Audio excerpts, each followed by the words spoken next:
Hello, and welcome back to The Story Unfolds, where today I'll be discussing Edgar Allan Poe's life unto death and beyond.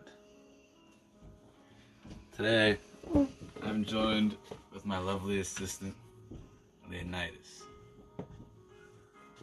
Edgar Allan Poe, whose story is a case as mysterious and macabre as the infamous writer's stories, begins in January 19th of 1809. Poe was born in Boston to actors Elizabeth Arnold and David Poe, and at just the age of 3 years old, his parents had suddenly died from tuberculosis. Once his parents died, he was sent to live with his godfather, his uncle who was a wealthy tobacco merchant. In 1826, he attended the University of Virginia. Around this time, Poe started gambling, which, like most gamblers, doesn't work out so well. In this case, it didn't work out at all. He eventually was so poor, he was using furniture to stay warm. At this point, his Uncle Allan was so angry at Poe for gambling, and Poe was equally angry at his uncle for not having enough money for university, which eventually led to him gambling. Poe soon dropped out and went back to Richmond to visit his first love, which came to his surprise to see when he saw that she was engaged to another man. The man cannot catch a break.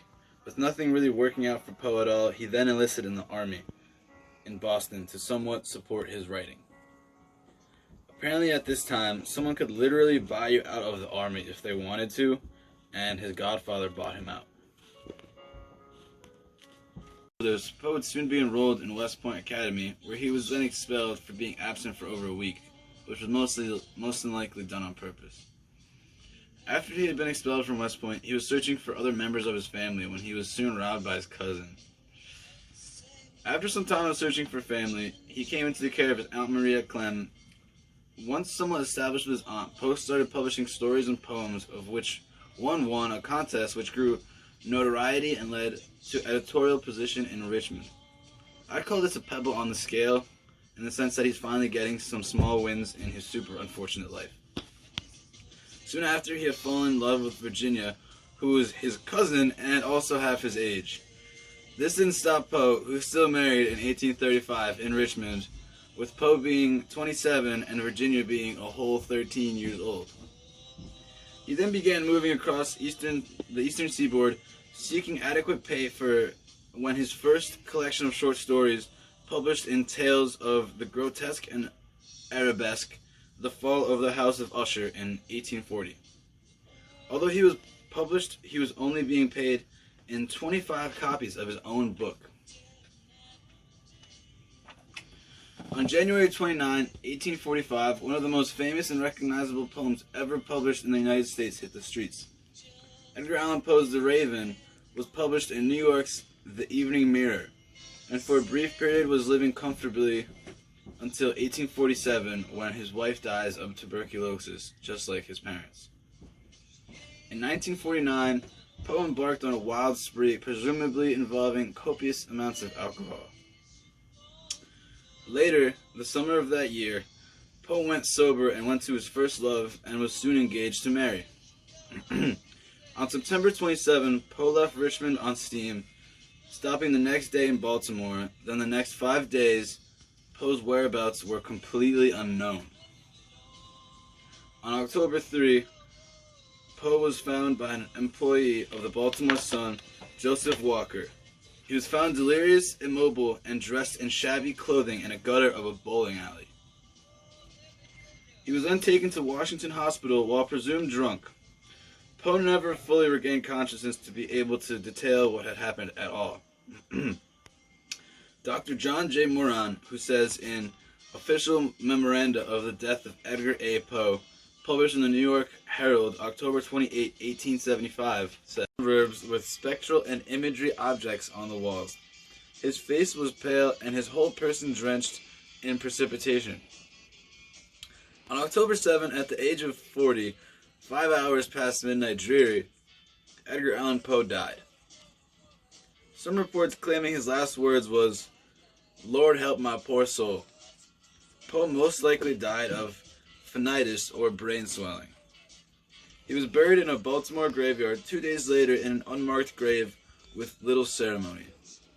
Edgar Allan Poe is an American author whose works and life will be cherished for all of time. He was the first person to ever try to make a professional living as an author. Poe's name is now the name of the awards that honor the best in mystery fiction, nonfiction, television, film, and theater, the Edward Awards. Baltimore even named its football team after the man. There are many theories out there when it comes to how Poe died, though. Here are some of those theories. Number 1. Poe was genetically disposed to not handle alcohol very well. He got drunk very easily, and it wouldn't be hard to imagine that he went on a 5-day bender after he was sober for some time when he went missing. Another theory is that he was fatally beaten while intoxicated by ruffians, which would explain his outfit. Another theory would be that his fiance's brother found him in Baltimore and drugged him with alcohol because they had told him not to marry their sister. Another theory would be that he was a victim of something called cooping, which is when gangs kidnapped victims and made them vote in a variety of disguises, which was common at the time. Voters were also given alcohol after voting, so this will explain his condition and his clothes. A lot of people say that his death was due to a brain tumor, which is what I believe as well, at least partially. It explains his odd behaviors before his death, and if caused by alcohol, could have been swelling when he disappeared for 5 days prior to his death due to alcohol consumption. Years later, Poe got a large tombstone to commemorate his death, and of course, they botched the birthday by 1 day, January 20th instead of 19. His body was eventually dug up and exhumed, where a hard rock-like substance was found in his head. This was possibly a tumor which was caused due to alcohol and had gotten worse due to him stopping drinking and then possibly picking it up again before his death. Poe's work is still viewed often and showed in most schools across the country and will forever live on, his legacy as the father of Gothic poetry and storytelling. No autopsy or official death certificate was ever found, so Mr. Edgar Allan Poe's death will remain a speculation for the rest of time.